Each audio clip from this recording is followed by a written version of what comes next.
Inini ndauyawo nenyaya yangu naElisa Mnyaradzi. Ndauyawo nenyaya yangu naElisa Mnyaradzi. Ndakaroora naona Munyaradzi. Ndakaroora naona Munyaradzi muna 2009. Tagara naMunyaradzi tairoja. Nyaya yangu pandingatoitangira ndepekuti akandipa gupuro. Asi ari kuramba achingondifondira achifona every time. Nhau iripo iyi nyaya yemba ndo yakunyanya kushungurudza pakati pedu tiri vaviri. Tatadza kugadzirisana nenhau yemba, asi iye akandipa gupuro. Andipa gupuro, chiri kundirwadza ndechekuti uri kunditi pamba ndibude, ndibve pamba ndiende ndindoroja, tosiya maroja pamba, mari yemaroja tosheyana nepakati. Chinondirwadza Munyaradzi akabuda, akandiramba, abva abuda abva ndogara nomumwe mukadzi. Pati kumashure kwese kwandakagara naMunyaradzi takatanga kugara tese 2009. Tagara 2009 tairoja, tichiroja ndakazowanawo munhu akandipawo munda wandakasakurira. Kwabva ndawana mari yestart. It was 2010. 2010 ndichisakurira munda ndichisakurira munda waya 2010 ndakawana mari yebusiness yestart. Ndawana mari yebusiness yestart ndakatanga kuhodha ndichitengesa, ndichihodha musika ndichitengesa, ndichienda kuSouth Africa ndichindohodha ndichitengesa, ndichienda Mozambique ndichihodha ndichitengesa, kusvika business rakazosimuka. Business rasimuka, ipapo tata kutogara pasite office yeNative Park. Business rasimuka, ivo vakabva ati hazvichaiti kuti ndirambe ndiri kubasa kwangu, nokuti anga ari gadi pamazuva acho achishandira pasite office ipapo. Hazvichaiti kuti ndirambe ndichienda kubasa kwangu, ngatichiita tese business rako sinzi tibatsirane, sinzi zvarako kuremera. Ndikati zvakanaka, ibobva tatanga kuita business. Kusvika takatotanga kuita business, zvimwe zvacho tichitombonetsanawo tichidini mulife. Atitomboitawo nyaya dzavaitoita dzekuti nhasi ndo dzaakutikonzeresa kuti tipikisane kudai. Saka takagara tichitengesa. Chakazotanga kuitika kuti titange kunetsana, vakatanga nyaya dzemagirlfriends. Atanga nyaya dzemagirlfriends tiri mubusiness. Ini ndakabva ndati ndega nepfungwa dzangu ndikati mari yakuwanda mubusiness. Dei ndaita ndichibudisa mari tichitotamba masociety namwe akadzi ataitotamba nawo, masociety ema250 pamwedzi. Ndaitotamba murume asingatozvizivi nokuti iye wanga achiramba masociety achiti handitori zvinhu izvozvo zvakanaka. Saka ndakazobata mari, pandakakandirwa mari yangu taitamba 3-4 ndikakandirwa 1000. Ndine imwe mari yandaingoisa pasi pehembe ndichingotsveta ngekuti tikatengesa, since business rangu ratokura ndatoisa takishop takutorana takishop. Saka ndakatanga kutora mari ndichiisa pasi pehembe. Pandakapiwa mari yesociety 1000 iya, kwakubva ndatoti baba mwana, ndine mari yandaindinayo yanga yatove 1.5 ne500 yandaingoisa pasi pehembe. Muri kuda kuti tiite sei? Abva ati dei tatenga mota. Bhururu wangu yauya kutengesa mota. Ndikati izvo zvaizvo hazviiti, dei tati titenge imba. Ndo zvandiri kuona tibhadhare stendi, nokuti tatakambonyoresa. Tanyoresa mastenzi achinzi kwabuda mastenzi mudesting, kurudo buda mastenzi, kurudo buda mastenzi. Takangonyoresa. Ati tanyoresa hatina kuzokwanisa kubhadhara stendi iya. Kwabva tangosiya zvakadaro. Saka pandakabata mari iya ndakabva ndati tadini kubhadhara stendi ground riya ratakabhadhara. Dei tabhadhara ira ratakanyoresa, dei tabhadhara ground iroro. Akati alright, hazvina kushata. Pakandonyoreswa ground ndivo vakandonyoresa vega. Zviya zvokungondonyoresa mastenzi paindonyoresawo vamwe. Ini ndandisati ndane chitupa mazuva acho. Asi zita rangu vakangoriisawo ipapo neremwana first born yangu yakashaika last year but 1. Saka anyoresa stendi, ndakazoti mari yapanapa tiendai mundobhadhara tione kuti tiwanewo stendi. Takabhadhara stendi yedu. Tabhadhara stendi yedu takabva tatonzi tiendai mundogara. taenda undogara kudesking. Takasvika tikagara kudesking ndo pakatotanga hondo yese. Patakatanga kugara kudesking, mwana wangu first born paakashaika. Takashaikirwa nemwana wangu last year but 1. Ashaika mwana, murume ndo paakauya anga atori kuSouth mazuva acho nokuti takayamba tiri mubusiness rakazosvika pakudona. Ndakatomboita maaccident andakatomboita ekurohwa nemota mazuva acho. Saka pamazuva andanga ndiri kumba ndisingacharani business ndo pazuva akadona business nokuti murume anga arega kushopa. Tadona kwabva tatanga kugara kumba. Tagara kumba ndo patakaonesana madini kumboti muedza kuenda kana kuSouth kwakune munin'ina wamai vavo. Mambodini kumboendawo ikoko mumboedza kutsvaga business, mumbotsvaga zvekuita kuti tione kurarama nemhuri. Vobva vaenda kuSouth. Vaenda kuSouth takasara ndichigara nevana. Pavakaenda kuSouth vainditumira $40 ndiine vana 3 pamwedzi yechikafu. Vachiti zvinhu zvakaoma, ndikati hazvina basa, chero ndiri pamba panapa ndichitora mari dzewo, ndichitorawo mari dzemaroja ndosanganisa nemari iyoyi. Saka zvakazoitika murume wakanga ari kuSouth, mwana abva ashaika last year but 1. Mwana ashaika, murume akauya achibva kuSouth. Auya achibva kuSouth abva asvikira kubva taita bhiriya, wakatosvika mwana atodiki. Tichipedza ipapapo mamuri muna September 2023. Takagara December. Murume ndo pandakatanga kuona machanges mumba nemurume. Baba ari pano vanhu vakusvika past 11 past 12. Saka semunhu ndandichikuchema handina kunyanya kuzvibatikira nayo nokuti ameno handingazvibvunzi pamwe plus iwo waitoti ukaabvunza vaiti ndinenge ndiri kutovaraidzana neamwe ndine stress yekufunga mwana. Ndikati zvakanaka izvo. Saka takagara 8 months kubva muna December tiri mumba nemurume. Murume ndo pandaiti ndikada kumubata waitondirambira kuti ini ndosema kuonda handisi kuda. Ndinosema kuonda handisi kuda kubatwa. Andosema kuonda. Mazuva acho ndandadzikira nekushaikirwa nemwana pandandaita ndadii. Saka zvabva kudaro murume ndandikuziva kuti watove nemumwe mukadzi somewhere. Paindisema ipapo. Takagara murume achingoya pamba achingoita zviya zvokundondishungurudza pamba. Yowe utsvina kudai, yowe ndikati baba paane 15 years ndichigara nemi, vana 3. Muona utsvina hwangu nhasi. Nekuti mazuva acho ndanditori nestress. Saka nesimba chaiko ndandisina rekuti ndinganyatsokuti zvandaita kudhara. Saka ndisi kuziva kuti murume waane zvimwe.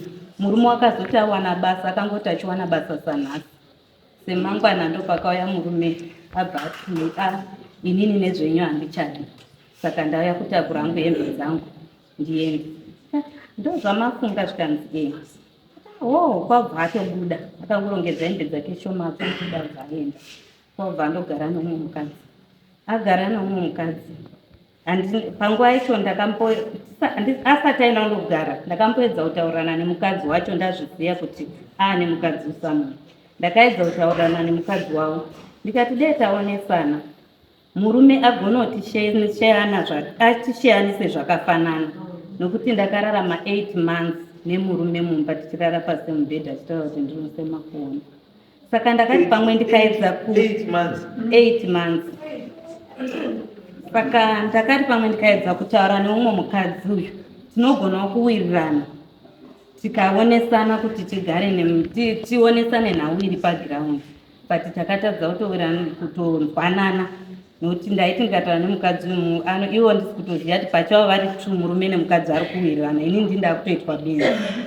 Saka pandakazoona kuti ndiri kuchitaura nemukadzi uyu but vari kutondiita benzi, regai ndichitosiyana nazvo.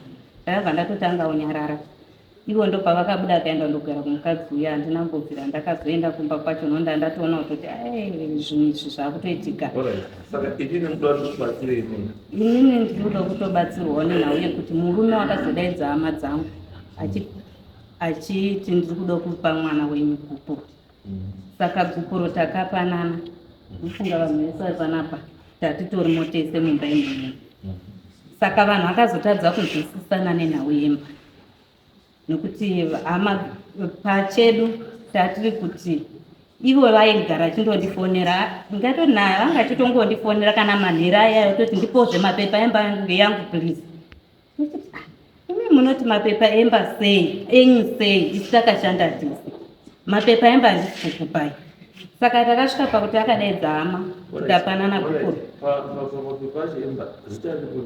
zita riripo nderemurume ini ndandisati ndane chitupa but rangu riri pasi harina hapana nhamba dzechitupa nire mwana first born akashaika ndoripo.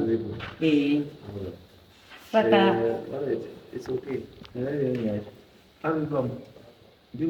Yes. Right. Apa cha tombo kwa chakao. Because I think it is they may start out. What is the position by me? Nawiripo mambo console. Nawiripo akaswera upoterera. But pane mudzi pane nyaya chayo inoemba. Mazona. Because inini iye wanga chingatengese imba. Ngatengese imba. Because pane wana wakomana wake. Zvikazwa ndipe gupuro kutaura kuti uchani nezvangu. Urikona. Ndikati aiwa imba handisi kutengesa. Nyangwe zviite sezvikazi haini ndakuenda kwamama. Saka ndakatoshandisika samwana kubuya. Anyohozi ndiushungurudzwa. Ngeta gumutaura rinyi. Urushungurudzo umwe ndiani. Iye ndiye wakatonibudisire hembe panze. Kutoti iwo ndazwa kuti wana mukadzi. Beta akoenda. Yanga yaitosirogani kuti handirambi kuramba. Echitaura iye. Asi wakaitwa 8 months from beta. Problem iripo mambo. Nyaya kuti haana kupedza nyaya yake. Une dambudziko riri pari. Unobuda mukaka asikayamwisi. Saka iwo asine wana. Tine wana. Dambudziko rakazotanga rini? Akazotanga ini ndaenda ku South Africa. Ndakazouya kushaika kwakaita mwana. Ndipo ndakazouya ndochiti. Saka iwo kuti mukaka wakupepi. Handisi kutoziva. Ndangogara pasi nenyama dzacho. Chakati kana mukaka wari kubuda. Mukaka wari kubuda because pane chiruya. Saka uruti mukadzi ari kuuya mwana nyoka here kana kuti because utaura hapo basi titaona kwari kuenda. Kuti mukadzi pamwe uri kungati kufamba kwamuita mabusiness emukadzi zvakazoita kuti iwe usiye basa.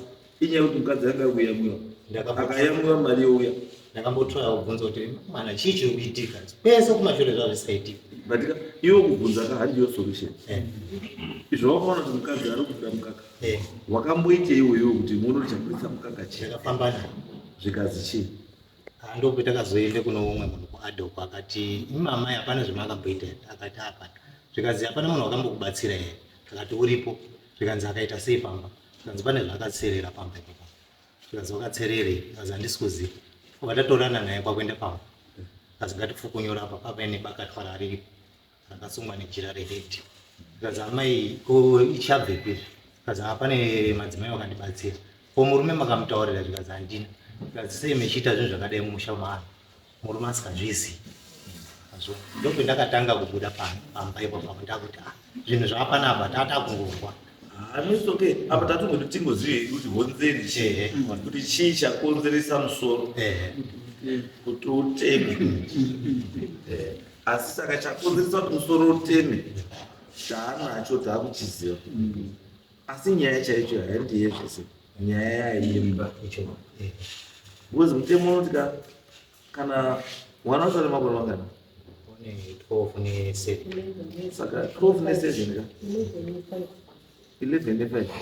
Saka ne 12 ne7 ndio wani.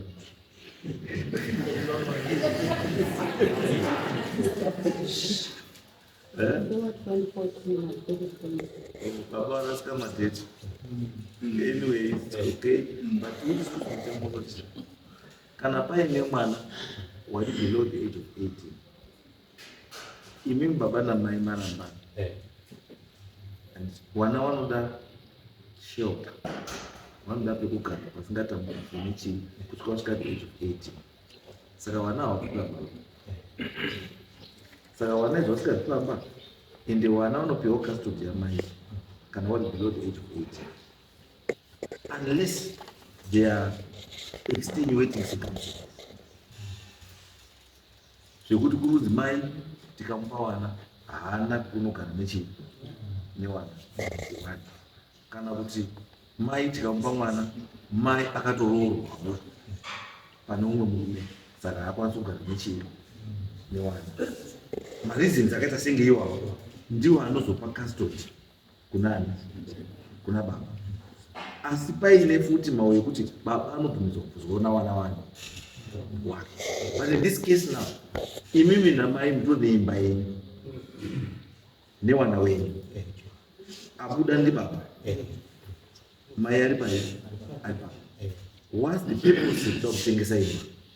Kuti kana matengesa imba imimi muda kuti wana vanogare kupi? That's number one. Then number two, ndekuti mafungiro angu angari kuti wana ngawasvike 18 years, wana wobva pamba wasvika chi 18 years, then you are free to sell the house and share the proceeds, because imba yemakashanda mese ende zvomakashanda mese munofanira kushare zvakadii,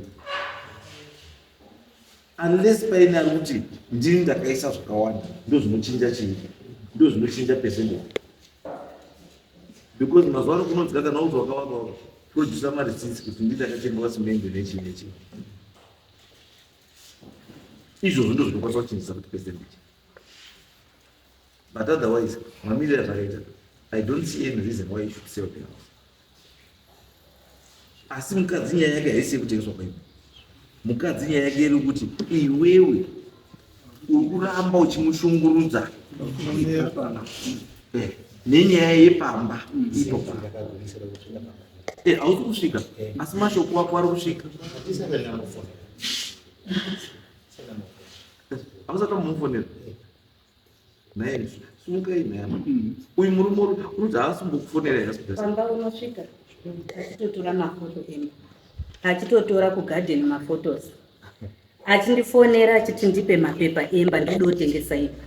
Nawe yandazotonyanya kuwira kuno kumambo ndeyekuti arondifonera achiti ndipe mapepa angu emba ndoda kutengesa imba, ende of which patakambotaurirana tiri semhuri zveshuwa takatotenderana kuti kana imba ichitengeswayo ngaitengeswe tione odini kungobudana umwe noumwe otsvaka kwake kwekuti agare.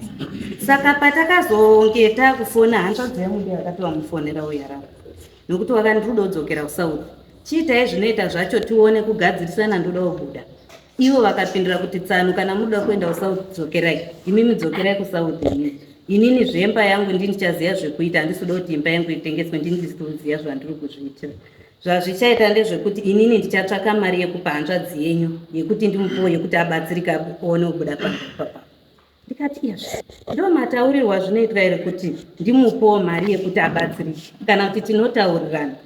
Saka iwo ndaizwa saka nyaya zvamunoita kana mafunga kuti ukuro rakaenda, it means that it is customary side makaita, but that's not the end of the story. Kana maita the customary thing chamakuda mafana kuenda civil court, and it matter civil court mosvika ikoko you declare maassets ese amunawo,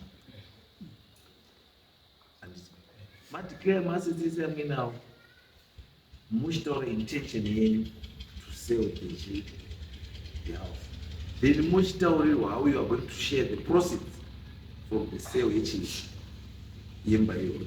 Asi zvandiri kutaura ine zvekuti nyaya yehwani yamunofanira kunga muri very careful about, nyaya yamunofanira kugadzisa inyaya yewani.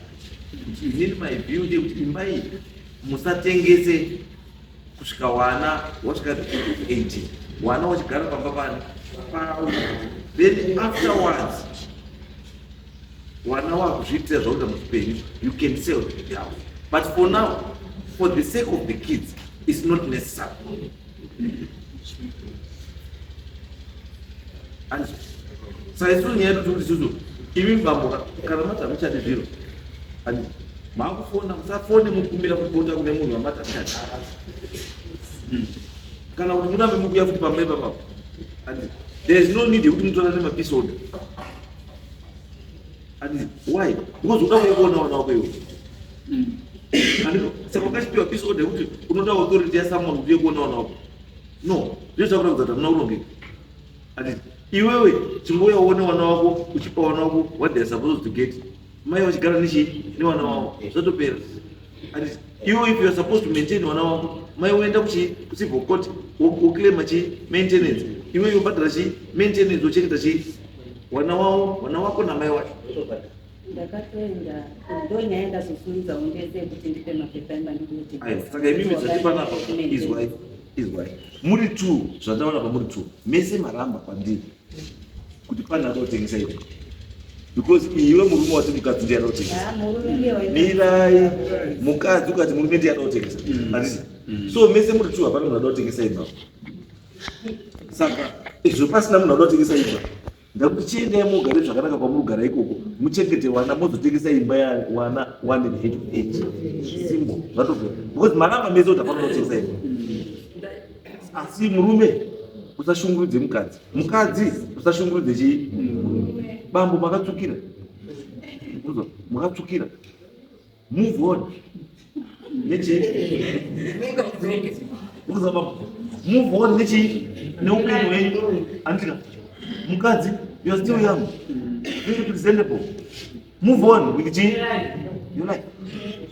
This is not the end of the world. Musaswera muri kupeshana nekupeshana muchazi kana zvisikukufadzai, enda mberi nezvinoita sei nezvinokufadza. Usaramba wakazvimanikidzira pachinhu chaukonoda chidii hachiiti, charamba.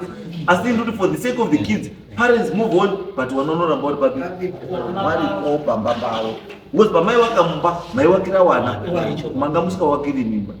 Saka ndafara maningi paiwe baba pawaramba kuti unoda kuti ndaitengeswa, mai waramba futi zvakare kuti unoda kuti ndaitengeswa. So pakati muri 2 hapana kutengesa ida. Saka regai wana ugare pai, kana uzvika 18 years mozotengesa. Asi baba musashunguridze kuti nyaya yanga tinyanya kushushira inyaya yemari yerenti. Zvichinziwo unondibhadharira sei maintenance, iwo urutora mari yerenti. Ende of which kucivil court ndakatozvisanangura zvese, vakati mari yerenti ndo ichabhadharira vana maschool fees. Mari yauri kuisa iyi ndo mari yechikafu. Yerenti yacho imari. Mari yerenti 120. 120. Saka 120 ndio mamuda 60. Ivo pondo pakanetsa ipapo kuti vanga ari kuti hanzi ndipe. Mamuda 60. Iwe muri kubhadhara mari maintenance. Ubhadhara $70. Saka tika 70 plus 120. Itori shoma kumbona kutowedzera. Wana icho.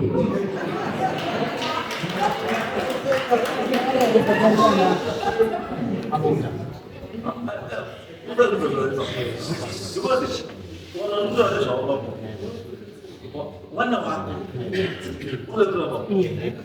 kana wana vari kudya believe ana baba wavo unobatsira nei? Because mari yerenti udyiwe newana vako ndeyavo yababa wavo, iwewe ndo yababa wavo. Kana tafula kana baba wako rega wana wainjoyeji zvinhu zvinaka yakagadzirwa ndiani baba wavo. Ende amberi hekuti munoda wakanongeka kuti ukafa history yenyu kutaura kwamuri kuita kuti kwamakatangira, handiti mukaenda kwamakaenda kusvika mhanemba, handiti kusvika mhaugara pandiri penyu mhatso nemaroja, mune history yekunyora kuti chinozopenyu chii. You know the good side, you also know the bad side yeupenyu. Asi chimwe chidzidzo chamadzidza mai mafamadzidzisawo newamwe kuti mari inokwanisa kukunatsa kana inokwanisa kudi kukanganisa, because ikawanda miedzi yacho inodino inowanda, ikaita shoma miedzi yacho inenge neshoma, because unenge usina chinhu. Pese paunongowaira moita karo tunokawanda tunodini tunokuteera andibaba mukwanisa makamira kudai muchirembedza wachenyu wakurembedzera neunonzi maerobhoni neuyerobhoni ukapinda mutauni wababa washoma unokuresista, because kana wakakutaisa kudai vari kuona chii, vari kuona good living, asi watoziva zvemukati mako wazopinda manje ndipo wachazona kuti iwo ndei iwo munhu anozive mukati hamuna chii asati katombochi The same applies to nani.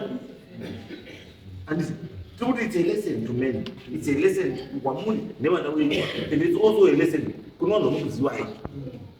Amakatanika. Libo kwa makwe. Because you need never expect to mugata mbane, masuka pa stage ya mashika. Yanga stage kutumishita ni enjoy the sweat ya maketa go through. But mimi mungu zona otherwise. It's not easy kumuka. Kuhoda kumsuka ya huko. Uchakula ndengu kutengesa kudanga mvuka. Kana kuomba.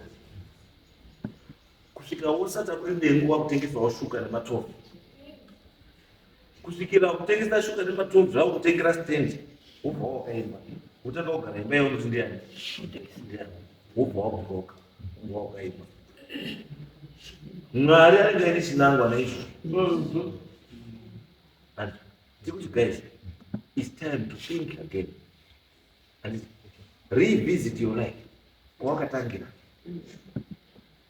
Which one of all kwenda? Uneri kwa kwenda na ndoka kumbira. Muza ndo. Musina chiro wanawinefa. Mane chiro wanawinyataka. Saka Mungu senzere. What's the purpose of working?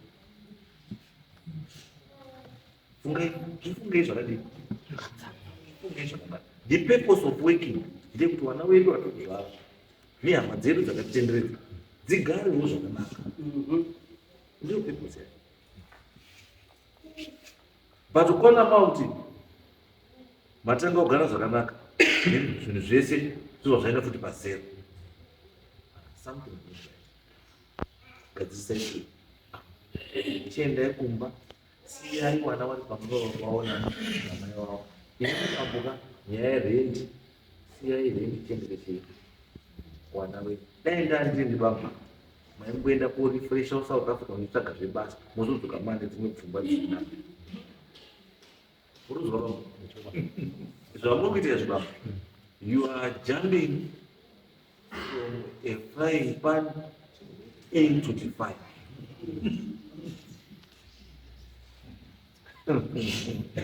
Babu. That's babu. Muruzone pamu zviitika zvakutaka mutika mupenyu wedu. Ndizvona mama. Muruzona munhu murume wakuti. Ndosvakuti kuti asita tichimba advice nekuti sinzi mabora ataura kuti ndakagara naye asina mumwe asi iye kusunze maoko kuti. Mutori nemakesi maire ekumapolisi emaanda age ekudana nemaanda age saka zvake zvakamba Ndapazwa mama. Kuti pambo panine mafuta ari kubhoira imimo havakuda mafuta ari kubhoira kozvikanga moto muchiti mumoto muri nani mamoto makutanga kuchema kudaida dzoka mafuta anodi kupura badzasa adurai mukuzandoza kuti mukadzi azokunongedza atiri wakumeteseba wamwisa warikunaisa mukoro warikuisa wamurikuna fesi akaita bheki kure imbama dzawakazi asi havadini havo havatauri havo asi sei wasingatauri anenge achiziva kuti ndii nechii ndii ndinoenda mutsini because ukapinda mubabambo zvinotaura murume kana ndambi mukadzi anopopota akaita sei akamujunga mune mutseve akaita sei akamudhotsa mhino akadhotsa nzeve akaita sei murume haari yekuti why because anoziva kuti ndii ndine chii saka imi makatanga kudanana netosikana chichichichi ndipo makachaiwa baba and that is the reason why musina kuita sei musina kudzorera because maizviziva kuti you are wrong. That's the reason musina kudzorera. Mambo munhu unototaura bambo kuti nhasi akatanga kutaura chaiko unoremba nekutaura 15 years nevakakanatatakara bambo mukaona rimwese takadaizvo umwe anototi nguva yakuti dare rakupera patoti dare gatombere maoko dare rakupera umwe munhu hana yake warimuri inototi vakomana ndabuda kumba toti ndikuenda kudare izvo ridaria radini ndakudzoka nhasi kwakamira sei hatiri ndikutika nyaya yekutonayo kwandiri yaimeka sense dai kutoti ndakabva kune mukadzi uyu kubva ndaindangu zvinojera ndega kana kuti ndakadzoka kugara mabereko wangu kwandiri zvaimeka sense asi chipei chekuti wabva kune umwe mukadzi wobva waenda kune umwe mukadzi zvakuita kunga izini mukadzi kwawaenda ndiye dambudziko rakubudisa muchii iwewe dainga iri nyaya yekutaura ude vakangotanga wapedza nyaya yekutaura haiperi baba ndio wakaisa haiperi asi chiita yekuti vanhu zvanotaura hatisi kutidzokerera naye asi nikutsva kundimubatsirei kuti tarisai mberi mberi kwakamira sei tarisai mberi kwakamira sei ndebvu dzapedza baba hadzirambi dziri blackbird dzipe 5 years dzachena kuti mbunga ende kana dzachena kuti mbunga uchaona kuti neshamwari dzako dzoramba dzichita chii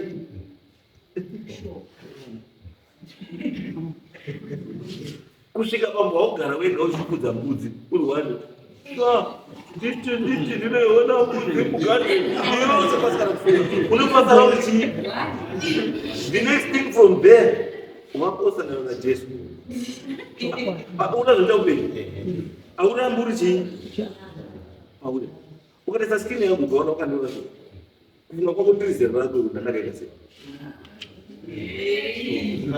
kufunga kwako iwe ndandakaita sei kufunga kwako ndandakaita sei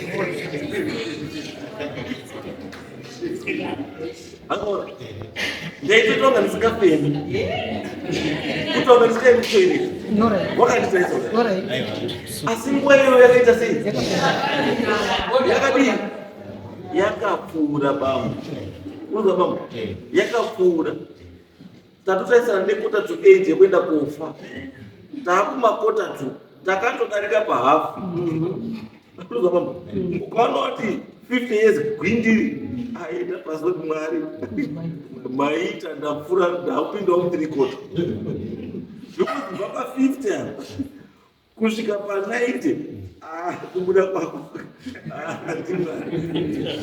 it's any minute from 50 you go saka ndozvikutai pangu usaona upenyu kuti wako upenyu unoramba wadira wakadai hauramba wakadaro saka ndikuti think about that period kuti inorevei kuwana wenyu inorevei kwamu because muchazoona kuti imba ika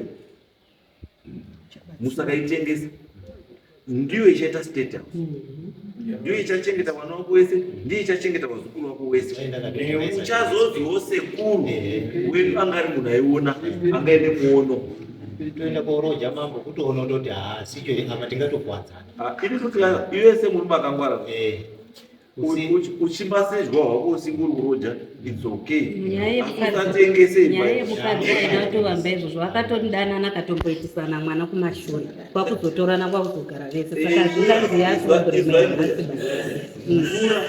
mvura payakambopfuura napo inopfuura ikandonaya chete ipapo payakafanira kugorera mbera inopfuura pauda saka musashamisike nazo kuti pane mwana apatori wese papatori nekuti yakandopfuura hake pasina chiro pane pasina wanga kamunosai ndozoratidza kuti ambopfuura nepato but kana patori nemwana patone wanga rekuratidza kuti takambopfuura nepato ende tiri pano zvinokwanisa kungodzoka futi saka musashamisike zvamakatopaziva zviro nai anyway endai kumba mugare zvakanaka mwana wagare mumba mamaina wabavo